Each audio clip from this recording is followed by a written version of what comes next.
Welcome to A Course in Miracles, the practice. Understanding is not necessary to apply these daily practices. As you practice this daily, understanding will come. Some of the exercises, all of which are simple, over the next 365 days, your mind will want to resist. Practice them anyway. And welcome to A Course in Miracles, the practice. Good morning and welcome to A Course in Miracles, the practice. Today we are on practice 66, and the prompt for today's practice is, my happiness and my function are one. You've surely noticed an emphasis throughout our recent lessons on the connection between fulfilling your function and achieving happiness. This is because you do not really see the connection. Yet there is more than just a connection between them. They are the same. Their forms are different, but their content is completely one. The ego does constant battle with the Holy Spirit on a fundamental question of what your function is. So does it do constant battle with the Holy Spirit about what your happiness is? It is not a two-way battle. The ego attacks and the Holy Spirit does not respond. He knows what your function is. He knows that it is your happiness.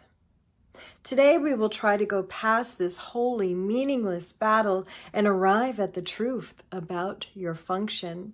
We will not engage in ceaseless arguments about what it is. We will not become hopelessly involved in defining happiness and determining the means for achieving it. We will not indulge the ego by listening to its attacks on the truth.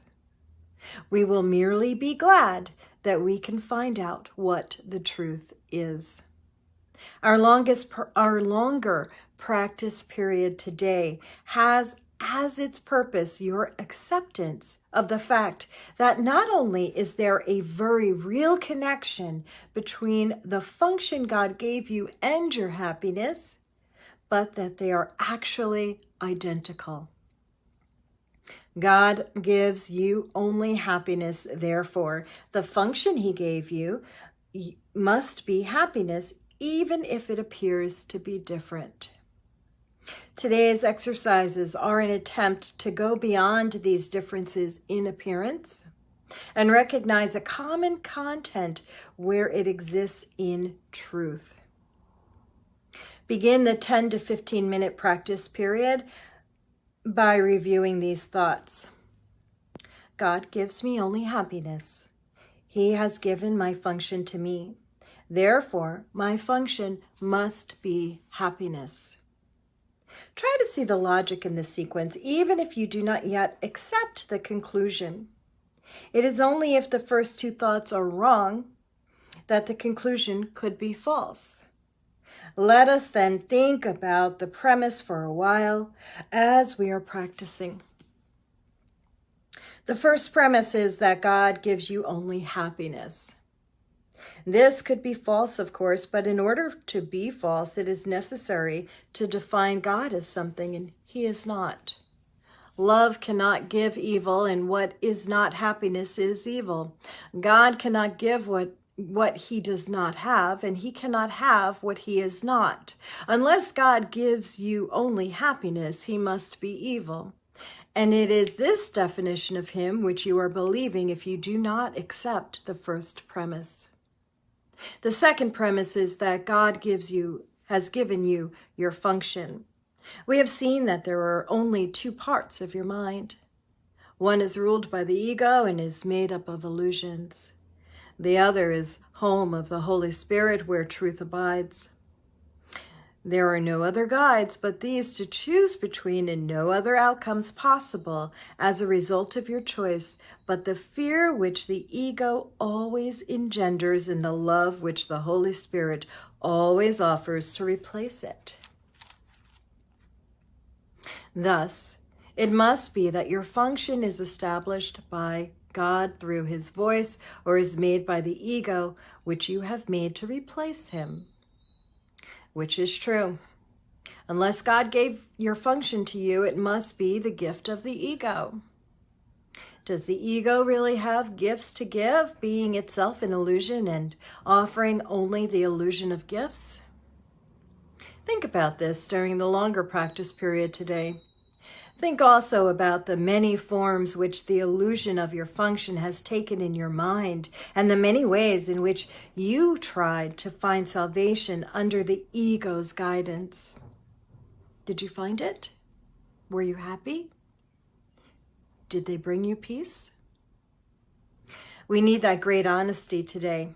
Remember the outcomes fairly and consider also whether it was ever reasonable to expect happiness from anything the ego ever proposed.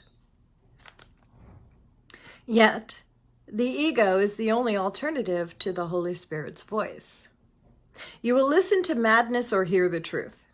Try to make this choice as you think about the premises on which our conclusion rests. You can share in this conclusion, but in no other.